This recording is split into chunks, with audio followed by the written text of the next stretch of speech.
সাহসী যুবক, তুমি তারুণ্যের স্পন্দন। তোমার মাঝেই দেখতে পাই সত্য ন্যায়ের বন্ধন। বুকে তোমার নবীর প্রেম, কণ্ঠে সাহসের সুর।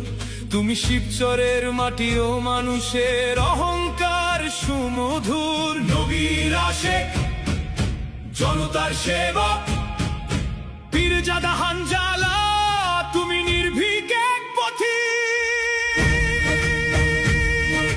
সংসদ ভবনে যখন তোমার বজ্র কণ্ঠ ওঠে, বাতিল আর জালেমের দল ভয়ে শিউরে ওঠে। নবীর শানে কটুক্তিকারীর ফাঁসির দাবি তুলে, জাগিয়ে দিলে ইমানি চেতনা ভয়কে গিয়ে ভুলে। তোমার এই বীরত্ব